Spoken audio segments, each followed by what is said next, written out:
Hey guys, welcome back to the Hear Me Roar pod. I am Tobi and my co-host is none other than the Kate Save, which you might know her from Shark Tank. She's also founder of BeFit Foods and picked up Telstra's Business of the Year award too.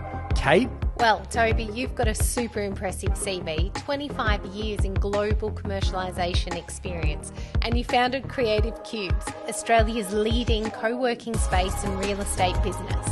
All right, let's get on with the pod. Tobi, what's going on in your world this week? Well, I'm a little bit underwhelmed at the moment. When I open up my social media feed, there's no photos of Kate in Africa. There's no stories with rhinos and leopards and all that sort of stuff. It was very entertaining while you're away. Oh my goodness. Yeah. Do you know only 1 in 10 million people get to go on one of those rhino dehorning experiences? And that may sound shocking to people, but literally their horn is like a toenail. Yep. And it's a completely painless process. But they get helicopters, they put the rhinos to sleep. So there's 2 of them they put to sleep. There was a team of 30 of us and we go out there and they chainsaw off the horn of the rhino so the poachers don't kill the rhinos for their horns and they don't die a torturous death. And these horns grow back. I think it's every 18 months or something like that. So they grow straight back. It's like a toenail. But it stops them from being killed because they're so endangered. They're unbelievable. And the part of that was so special for me is they asked me to come up after that the horn had been taken off, sit in the face of this giant rhino, and I had to paint, I think it was collagen actually, on the end of the horn to sort of protect it from the sun or something like that. And then they go, you've got about 2.5 minutes and he will wake up. And literally we just had to get out of there as quick as we could. He just starts waking up and walks off, and there's another one not far by. He wakes up, they find each other and they trot off into the sunset. And I was like, oh. So obviously when I'm in the face of the rhino, you can touch it and rub it and feel it, and behind its ears it's all soft and it's like great big lips and this giant beast. And it was such a moment. I felt like sadness that because of humans we need to do this. And how could a human kill such a beautiful animal? So it's pretty sad. So it's now sad that you're back because all my entertainment's gone. But we have an amazing guest coming up on the show. You didn't know that I knew him. No. And he doesn't know maybe that I've known his wife since I was probably 10.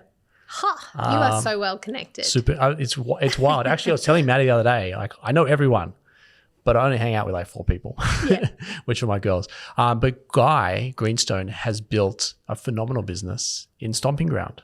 I must say, I passed it at the airport many times and ended up at the new Moorabbin one. It's not probably new to him, but it's new to me. No, it's great. For a birthday party for a 3-year-old the other day. And it was amazing for kids and adults. Yes. So we're going to learn all about Stomping Ground and Guy just after this break, thanks to our sponsors at Rise. Guys, I want to introduce you to Rise, a business cohort like no other. So what is the Rise Network? Rise Network is a curated inner circle of 10 to 12 like-minded peers designed to provide a confidential, high-trust environment where business owners and leaders can gain strategic insights, actionable solutions, and lasting relationships. Rise isn't just networking, it's a game-changing business support system.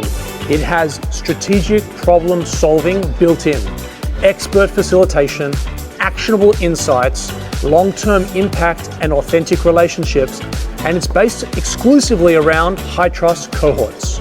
For your membership, you gain full access to Creative Cubes.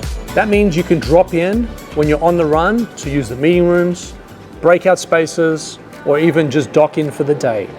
We wanted to serve the underserved, the people that do need the help, do need the support, don't necessarily have the funds to be able to do it, and don't necessarily fit into one of these other organizations. And so that's where Rise kind of came from. So there you have it, guys. Go to werise.au, and I hope to see you at one of our cohorts soon. So I got the memo that you were coming on, so I put green on. Well, you look great. Now, I should have, I feel like I'm a bit underdressed. I forgot it was on camera. So No, you're right. I've got a T-shirt underneath. Most of it's Yeah, consumed right on the via Spotify or Apple Podcasts, Uh-huh. but we do a YouTube clip as well. We're here to talk about Stomping Ground. I'm a huge fan, but I don't drink alcohol, so like I just admire from the sideline at the business that you've built. How did it start? Oh, geez, it's a long story. How far do you want to go back? Well, you and I both grew up in Sydney. We did. I was east, you were north. Yes. But sister schools. Yes. Yes, I moved here in 2001. Actually, I was working for a beer company. It was Lion was the beer company, and as an engineer. Chemical engineer. Chemical I engineer. read that. There you go. Got to be smart to make beer. It was my first job out of uni, and you could either go into mining or pharmaceuticals, or you could go into food.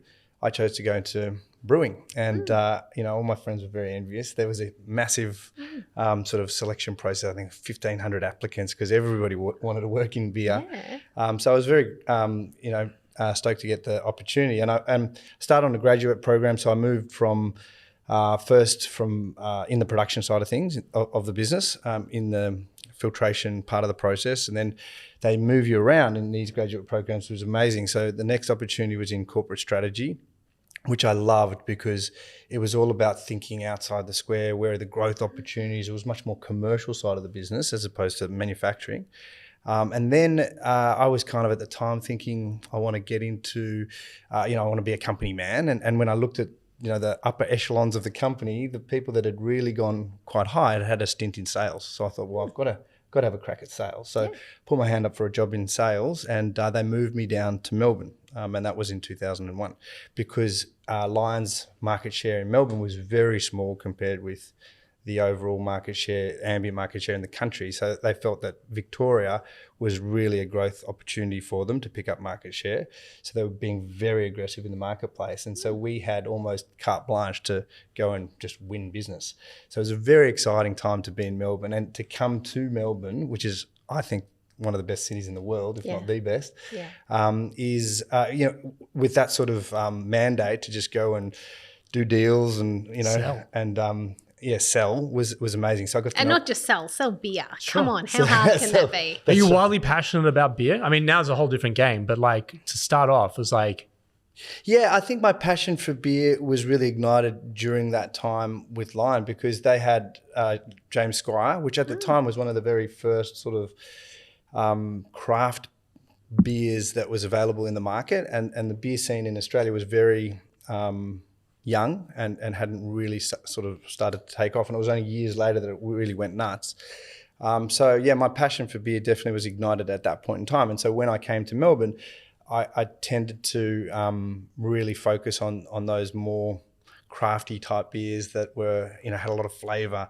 I also fell in love with beer in Canada. I have to say, I was snowboarding in Canada. I fell in love with beer there. I did see that part of the story. And then you created Gabs. Well, Gabs is somewhere in there, the Great Australian, or GATS. Gabs, there's a you're tap right. in something. Gabs, yeah, it's spectacular. So the Great Australasian Beer Spectacular. There that's we right. go. Yeah, but before that we started in hospitality. So that was our birth in hospitality. And, so hold on. Yeah. You're at Lion. Yes. You're doing sales, lighting up Victoria. Yes. How did you then go, I'm going to leave the comfort of this like blue ocean in opportunity and start my own thing? Great question. So before that happened, I was only supposed to be in Melbourne for 2 years. And then at the end of 2000, or about halfway through 2003, I met Claudia. And I thought, she's pretty cool. And I was supposed to take another role back in Sydney, which was a marketing role as a brand manager. I wasn't ready to go yet. I thought this could have some opportunities. And at the same time, a really good mate of mine was opening up a finance company from Sydney down here. And he said, I really need someone to help me sort of launch this finance company. Will you help me out? So I did. And I ended up working in finance for the next sort of 5 years, completely unrelated to beer. And that was an amazing experience because it gave me exposure to so many different businesses. And I started to learn things around people's P&Ls, what makes a business profitable. I was still very focused in hospitality, but also lots of other businesses as well. Yeah. And so I sort of started falling in love with business and not just beer and hospitality, having been, And Claudia. And Claudia, of course. And so, and what my local venue was called the St Kilda Local. The owner there was a bloke called Steve, and he and I became really good mates. And I was always trying to get him to get better beer on tap. And then one day he said to me, "Hey, would you be interested in going into business together? And we could open up a specialty beer venue." And I said, "Absolutely, let's do it." So we tried to find a place in Richmond. In fact, we found one. At the 11th hour, that site fell through, and we decided to actually approach the landlord and build up. So we knocked the entire building down. We just left the facade, and we built the local tap house in St Kilda. And that was in 2007. We knocked it down. 2008, we opened the doors to the local tap house in St Kilda. It's amazing. And so then the progression from there to what it is now, Stomping Ground, and yeah, so there's a couple of stepping stones. I don't know how much how much detail you want me to go into. I want to know it all, mate. Okay. There's the beer festival in there. Yeah. So the way that happened. So I mean, it's funny. We were quite naive at the time, as one always is when back in the day, and we were in love with our own brand, the local tap house, and we thought that a little bit like the Hard Rock Cafe, we could have one in every city. So we'll have one in Sydney, we'll have one in Brisbane, we'll have one in Perth. And so the next one, a year later, we opened one up in Sydney, in Darlinghurst, and that went super well as well. They were just relaxing the laws there. But then pretty soon we realised it was actually quite hard to run a hospitality business far away. Yeah. And also there's a lot of the synergies that you get from having multiple venues disappear when they're geographically, dispersed. You don't get to share staff, you don't get to share suppliers, you don't get to do any of those sorts of things. So we still loved it and it was great. And one of the things that we would do was have these festivals at the pubs, and they were always themed. So it was an Italian spectacular, it was a Canadian spectacular, and it was an American spectacular, Kiwi spectacular, and then one day we came up with the idea of an Australian spectacular, the Great Australian Spectacular, or known as GABS. And we decided to invite a whole bunch of brewers to make a beer especially for the event, because we thought, let's ramp it up. And it absolutely went nuts. Everyone in the industry was just falling over themselves to come along and check it out. It was right at the beginning of this huge uplift in craft beer, independent beer in Australia, and all the who's who of the brewing industry at the time, which was still quite young.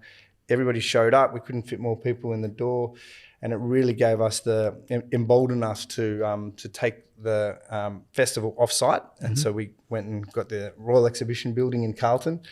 Just a small step, no risk there. Well, that's my business partner always loved to think big. So Steve was like, "Yep, we'll go out and we'll get the the Royal Exhibition Building." So we did that. We ran the festival for the first time off-site in 2012. Yeah, having run it the year before on site at the two pubs. And it was great. We got 10,000 people that came along, and it was the birth of a festival that's still running today. So good. And you had international visitors. Yeah, that's right. So the timing of it was really quite amazing, because there's the biggest annual beer awards in the world is called the Australian International Beer Awards, run by Royal Melbourne Agricultural Society. And that's always in May. And then there was also another festival that was starting up called Good Beer Week, which was more of a grassroots festival. So because the AIBAs were there and Good Beer Week were there, it would attract international visitors, all brewers from America, from Norway, you name it. And so that was a really good time. The whole of Melbourne was alive during that week of May, where Good Beer Week was happening, the AIBAs was happening, and GABS was happening as well. How dirty is Lion at you now? Well, it's funny. I've still got friends from Lion, like Kiralee Waldhorn, who was known as the Beer Diva. She now works for the Royal Melbourne Agricultural Society, and she's still a friend of mine. I've got other friends. One of my really good mates in the syndicate was a mate from Lion, so we're still mates. So Lion didn't acquire GABS. Someone else acquired GABS. Someone else acquired GABS. That's right. Well, that would have been a good round story. Yeah, so that was actually acquired in 2019. Right. So after we started up in Melbourne, a couple of years later we took it to Sydney, and it went really well there. Then we took it to Auckland, being the Great Australasian Beer Spectacular. We figured we needed a New Zealand component. We introduced the Australasian the first time we took it off site. And then we took it to Brisbane as well. So we built it up to a festival that attracted about 60,000 people every year. And and it was just what was great about it was just a celebration of beer. Yeah. It was a celebration of the creativity of brewers, and we also wanted to do it in a way that was, beer was always front and center, but there had to be great entertainment, there had to be great food, lots of great activities So and that fun. whole experience is Exactly right. And you've replicated that in the Stomping Ground too, the experience. But tell us, so you exit.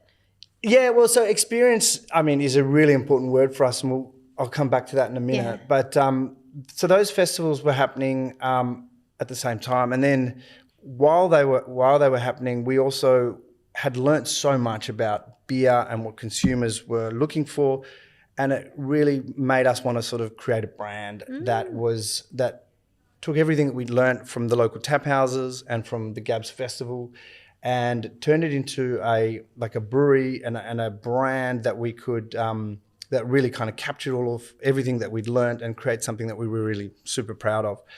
And so that's where the idea of Stomping Ground was born. So, Amazing. Yeah, we wanted to create a place where people felt comfortable and at home. Stomping Ground it's an old familiar haunt. It's a place where people sort of have a bit of a sense of nostalgia over. And we wanted to create a place where people could come along, gather, try amazing beers, but also in an environment that was that paid as much attention to the hospitality offering as it did to the beer offering. I must say the food selection was great when I was there 2 weeks ago at Moorabbin. It was awesome. And to be able to bring your family and kids, like when we saw the invite for a third birthday party, we were like, a brewery. Okay, this is innovative. It's really cool. And it was really so cool. good. The Yeah. kids had a ball and we had a ball. It's great. Great. Well, it's kind of by design, we want it to be broadly appealing, and that's not just because it's a scattergun approach. It's just that the whole brand ethos is about being inclusive and bringing everyone along for the ride and being sharing. Yeah. So if we can even though beer again is the champion, we still have wine, we still have spirits, we have a full commercial kitchen, and we have quite a great sort of range of food. But we wanted to be able to, if someone's not into beer but they want to come along, they can still come along. They can bring their kids. Yeah. We've got something for everyone. So it means that we can attract quite a wide range of people and come and share our love of beer with them. Yeah, so couple things for me. Definitely, if you've been to Melbourne and you've landed at the Virgin Terminal, Terminal 3. you'll see a Stomping Ground there. I think that's, if anyone's like, where have I seen this before? It's absolutely at the Virgin Terminal. I've seen your product in retail as well. Yes. I think it was where I was yesterday. Would it be in Woolies? No. Yes, it's now called Endeavour Drinks Group, which was a spin-off of Woolies. So they've got BWS and Dan Murphy's. Yeah. So yes, we're in those retailers. But where was I? I was somewhere and I was like, damn, he's on here as well. He's coming on the show tomorrow. I can't remember where it was. But then in terms of venues, you've got Collingwood. Collingwood is original. And Moorabbin? the local tap house in St Kilda we still have. Oh, okay. Then we've got the beer hall in Collingwood.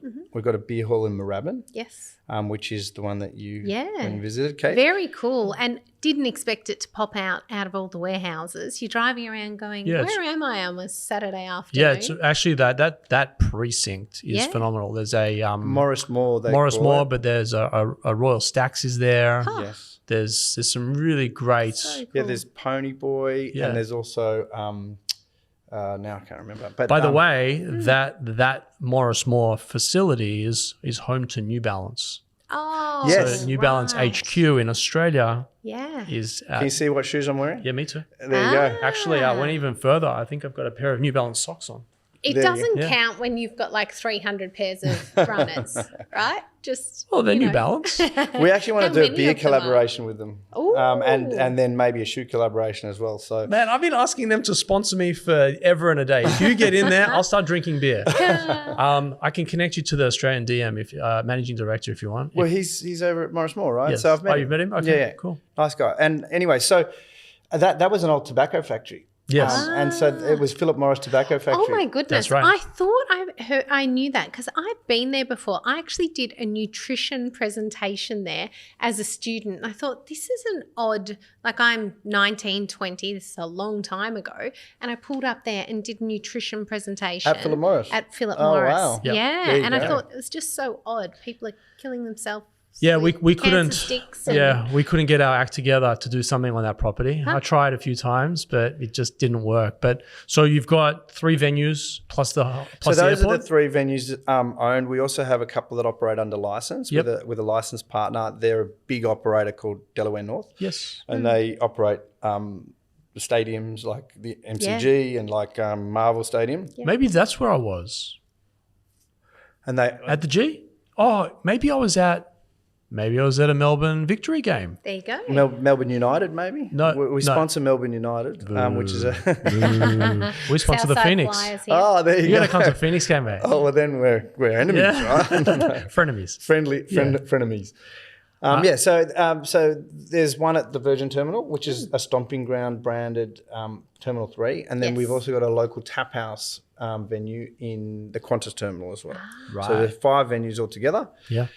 And then the majority of our production happens in Collingwood. So we've got small production at Moorabbin and a tiny production at the airport, amount of production, but most of our production, all of our canning happens in Collingwood, at the Collingwood. And how many retailers are you distributed through today? Or like, We've got about 2,500 distributions of our canned product, but that's more than, we count a distribution if it's a Gibbs Street Pale Ale in one store as well as a Hazy Pale, that's 2 distributions. So we're in all of the major banners. We're also in all of the IBA banners, which is the independent banners that buy through ALM, which is owned by Metcash. So that includes IGA, Celebrations, Ritchie's. Bottle-O, Ritchie's, which is a subgroup of the IGAs. Cornets and Drakes and all Yeah, of and them. Foodworks, etc. So independents are still our largest channel. But the other 2 majors are very important channels for us as well. Are you exporting? No, we don't even export to New South Wales. so you're just in Victoria? We're just in Victoria. That's right. 2,500 outlets through Victoria. Yeah, that's right. We made a decision like quite a long time ago that rather than going really wide and thin, we'd rather go deep and stay really kind of at local. There's consumer trends towards localism, as well as it's much. I think you can be much more effective when you kind of concentrate your Mate, efforts. I fully agree with you. In the Cubes venture, we're heavily operated in Victoria, about to jump the border into South Australia and to New South Wales. But I had this thought when I was running my pet business. We were in 156 countries. And I was like, this is amazing. But actually, like, the spread is just too far. It's just like I light up West Coast when I'm in LA. And then when I fly to New York, I light up there. But then the West Coast is like, and then I go to Japan and Singapore and Hong Kong and Brazil. It's just, it's too much. I love your hyper-local focus. Amazing thought. Yeah, we really feel that there's so much more growth left for us here in Melbourne and Victoria, and it is a big point of difference. I don't think there's many of our people that are, that we would consider competitors that are purely focused on Victoria. So there are other breweries that are bigger than us in our space, but not necessarily bigger than us in Melbourne, in Victoria. Yeah, I love it. I love it. And, just thinking about it, like when I came back from the US after 10 years, I was exhausted, man. I was doing 150,000 miles on the airplane just to keep up with what needed to happen. And when I started Creative Cubes, I was like, I just want to be local. I just want to be 15 minutes from home at all times. Yes. The fact that you've done that and have built such a phenomenal business, and you're just in Victoria, I say that lightly, like there's millions of people here. Yeah. And I'm sure they're consuming, 10 cans a week per customer or something to that effect. It's still a relatively sized large business. Yeah, it's for us it's easier. It's so much easier to focus our efforts, and it really allows us to go. It's not never say never, but in order to ever go beyond, we'd really want to feel as though we'd almost reached our limit of growth here in Melbourne and Victoria. And can I ask you, like, if you were to jump the border, sure your family wants you back home. I know family here, but we're both from Sydney, and people are like, why are you going to open up in Sydney? Like, because my mum's nagging me to come home. But logistically, like, can you freight? Yes, it's easy. No, I understand the logistics of shipping, Yes. but like, would you not have to have a brewery local in New South Wales to be able to supply at the same price? At the same price, we can still supply. We would just take a little bit of a margin hit on the freight. And that's part of the reason. We did dabble in interstate markets, in Sydney, Queensland, Brisbane, Perth, and even Adelaide. But we pulled out of it. It was only about 5% of our business, but it was the least profitable 5% because of that freight that you're talking about. Yeah. And also then you have all sorts of issues with stock going out of date and having to sort of bring it back. And it's just very inefficient. I just wonder whether or not you'd have to like reinvent yourself in the New South Wales market and then reinvent yourself in the Queensland market just to avoid of all of the downsides of the freight and the logistics and also the expirations. It's a great question. I think from a sense of place, what we would want to do is have bricks and mortar, so a venue that was a base and a home, and we became authentically part of the fabric of that city. Yeah. But in terms of production, it doesn't make sense to have different production in different places because production and manufacturing is all about scale. Sure. Yeah. And if you start splitting up that scale into one production here, one production there, you lose all of those economies of scale. So production has to happen in a centralised fashion. We have the same issue because we deliver nationally across Australia with BeFit food, and every state has its different. You guys are like you guys are like Melbourne United and Phoenix, like the healthy and the healthy and That's right. Well, once they've got a beer belly, they come to us. So keep drinking, There you guys. go. I'm also in the fitness space, so I'm also the poison and the antidote. BFT, right? There you go. You're involved in BFT? BFT, yeah. Sorry, Kate, I interrupted you. No, Yeah, no, you carry on. good. And I was just thinking too, warehousing is actually an issue too because it appears cheaper to warehouse in every state, right? But that's a volume game too because you have to ship it up there and then have the pallet spaces, then have the right selection of SKUs that people are Do you know what? purchasing. I fully agree with that. Yeah. However, my company got acquired by one of the biggest biggest product manufacturers in the pet space. Yeah. Back in 2012. And I had an East Coast and a West Coast, and I had something out of Hong Kong. And then these guys, $500 million in revenue, one warehouse. One warehouse, One warehouse. yeah. We do one warehouse as well. And one kitchen and ship everything from Victoria across Australia. I must say WA, love the customers there and Darwin, but God, it's expensive to get food that far across Australia. Yeah, I'm trying to get some couches from a local, actually, they're no longer at Morris Moore, Shots Emporium. Ah, right. You're Yes, sitting on they're just Shots leaving. So these are all Shots furniture, and I'm trying to take that all to South Australia. Yeah. So expensive. expensive. Logistics is so absolutely. expensive. We should Do all you have ship trucking. refrigerated?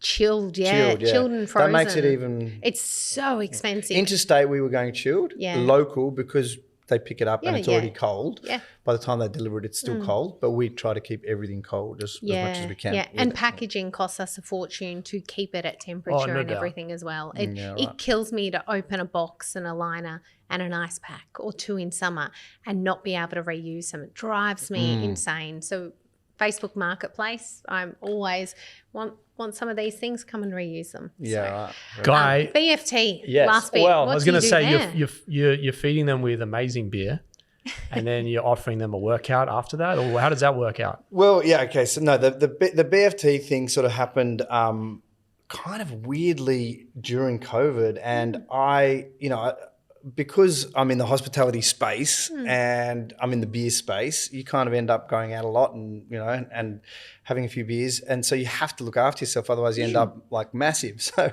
I was always participating, and then I loved it so much, and I found it so life changing because of just the fitness and the health, and absolutely loved it. That one day a trainer was leaving and he wanted to do his own thing. I said, did he want backing? And we ended up, I ended up going out actually on my own, finding some other business partners because we kind of decided it wasn't going to, he wanted a different brand, and I discovered BFT, and I really fell in love with the concept of BFT.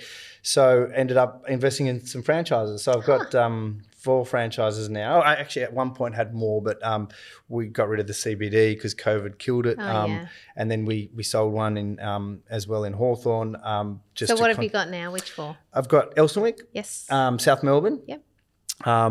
Ashburton, and also one that we're just about to open up in Albert Lake. But our group has 8 because there's a few. There's one in Brighton, Hampton, Fitzroy, and I think that's it.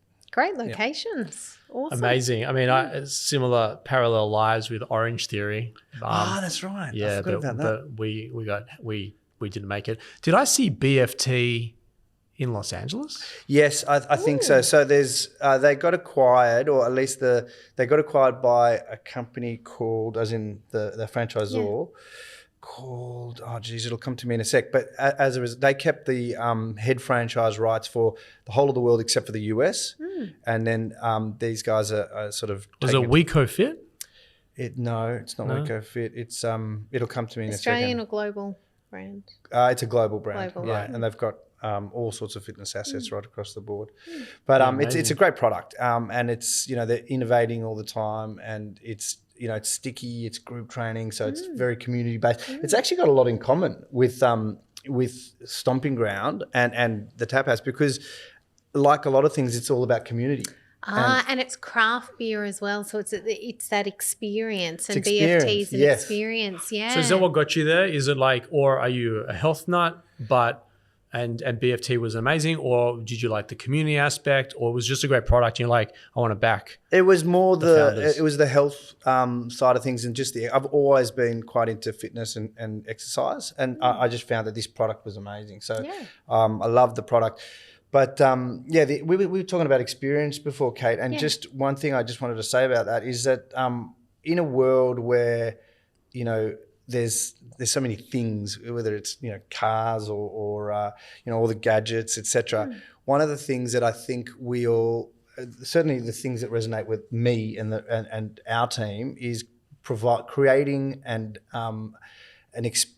experiences for people, whether they're celebrating a birthday or whether it's an experience because they're just having a great time, a picnic in the park. It's memories, and that's at the end of your life. Yes, it's those experiences that really kind of. Your money doesn't go with you. Exactly. The No point in being the richest person in the cemetery. And right? that would be a very sad plaque. Richest person, no friends, no experiences. Yeah, so you want to live, and we feel that our product, whether it's the pub or whether it's the the beer hall or whether it's the beer itself, kind of facilitates those experiences and helps create those experiences where people remember all those celebrations, catch up with friends, whatever it might be. Those are the things that really. That was my epiphany from the Africa trip, was that life is about experiences, not what you have, and that over there they have nothing, but they're having a great time. That's like they're having a great time dancing in bare feet with nothing. Everybody and we're dies. having a great time. Everybody dies, but not everybody lives. Yeah. Yes, and so we got to live, and so we got to, and that's what we want to do. So our brand is really about the experiences, but it's also celebrating Melbourne's culture, and that celebrating word is kind of it's about experiences. So. Man, so proud. Good on you. You've done really well. Thank you. Yeah, I hope you reflect and sort of take stock of how far you've come and all the great things that you're doing, and it's not just emotion, like you're going through motions. Yeah. Oh, thanks, Toby. It feels like we've got a long way to go. I mean, you know what it's like, raising capital, always looking at how to improve things, and sometimes you do sort of feel as though there's a mountain still to climb. But it is nice to every now and then look back at the view and say I've actually climbed a fair way already. Well, you totally have, and I'm grateful that you spent the time with us today. I've been admiring your journey. We've had a few conversations in the dark times during COVID. We're both getting the crap kicked out of us. Yeah. But it's great. You're sitting on the couch, you're smiling, you're thriving. Things are good. I'm so happy and so glad for you. Thanks, Toby, and thanks, Kate, for asking me here. I love catching up, and we need to talk more because I want to hear much more about BeFit. Cool. Well, it's actually, BeFit, right? Yeah, it is. BeFit. Yeah. But we also like his daughter, Coco. Frankie. Frankie? The singer, you mean? Yeah. Frankie and Maddie sing together. My daughter Maddie, they sing together. Amazing. I did listen to you had an Instagram post with Maddie singing. It was incredible. So good. Yeah, but Frankie, next level. Wow. Maddie's looking up to Frankie quite a lot. It's great. So good. So yeah. Coco's All right. the actor. Right. We've got to get her a plate Yes. as well. Hang on, you were on Neighbours. Did we forget to talk about this? And a mystery Blake something, another show, a That's murder right. Jeez, show or you've done your something homework. Like that. Yeah. Did we forgot this? Who were you on I am Neighbours? a frustrated actor as well. I was a very small role in about 3 episodes in Neighbours. My wife, Claudia, actually I was about spent to 6 say- months on Neighbours. Now it's all making sense. Yeah. Claudia's also. Claudia's an phenomenal actor. I'm an actor as well. I'm more of a frustrated actor. She's more of a working actor all the time. I love it, but I'm so busy doing the other stuff. I don't really have the time. I do some TV commercials and stuff, which is kind of For embarrassing. Stomping or just as No, side- just side like hustles? just as an actor for hire. They just I look like the bloke next door. That's I suppose relatable. so I get good. a few. That's a few amazing. Be jobs. good for a beer ad, right? you know what's Tradies, truck drivers. Oh, That's what I yeah. generally So I have a group chat with my next door neighbors, and I went and screen grabbed because everyone in my phone has to have a photo. Everyone, and if you don't have a photo in my phone, it actually I have to delete you because like it was just a one-off text from someone, or if you're going to stay in my phone book, you have to have your Wow. poster and everything. Okay. And my next door neighbors and I have the Ramsey Street logo as neighbors. Yeah. As our family, as our group chat with their family and our family and neighbors. I didn't know that one. Very cool. That's really cool. Nearly got away with it. Guys, quick word from Luna and we'll be back after this break. weareluna.co is a great place for you and your business to start off with phenomenal accounting and legal services. So if you're a startup or a scale up looking for legal and finance support, or alternatively looking to raise capital, weareluna.co is where you need to be starting off. Kate, another awesome superstar that you brought on today. So cool to think creating a space where people are always happy. Like you're not going to the brewery on a bad day, typically. Are you having a good time? Well, you might go there to drown your sorrows, but if you walk into a stomping ground, your bad there's no mood's not going to sorrows. stick. Yeah, you need store play to make Store sure play. your tunes are Yeah, rocking some good vibes. amazing. Yeah, he's done so phenomenally well. A guy and I spoke a little bit during COVID. We're actually around the corner from each other in Collingwood. Our kids sing together. I've known Claudia forever. And I think our kids also went to school together at one period of time as well. Shout out to Gardenvale Primary. But we spoke in some dark times during COVID, and it's just so great to see him on the other side, kicking goals, thriving, smiling, and enjoying himself. Absolutely, because a lot of businesses, not only did they not get through COVID, but they're still falling over, particularly in hospitality, post-COVID effect. I've got a heap of friends that have just exited because of the damage of COVID and they haven't recovered. Well, actually, Guy's specific category, which is the microbrewery, had a really hard time. There was a lot of headlines through COVID. My next door neighbor actually owns the St. Andrews Brewery. Oh, yeah. And, I was speaking with him quite a bit, during the pandemic, and things were really tough. So to understand, like no one was guaranteed to get through, but to see Guy and his team come through, like it's not by chance. You can see he lives and breathes it, but I do believe good people win in the end. And I see why he's got the BFT. If he's going to have a beer and he's got to be on TV, he's got to do his workout. BFT, shout out to BFT. I see them everywhere. Yeah. Is there one down in your area? Oh, everywhere. Yeah. People are obsessed. Yeah, amazing. Yeah, it's a cult. All right, guys, that's been another phenomenal episode. If you want to connect with Guy, I'm going to link all of the details in the show notes below. So go check out Stomping Ground BFT, Guy's episodes on Neighbours. I'll try and dig up some stuff and try and find some episodes Sounds good. to link in the show notes. Have a nice day and thanks for spending some time with us.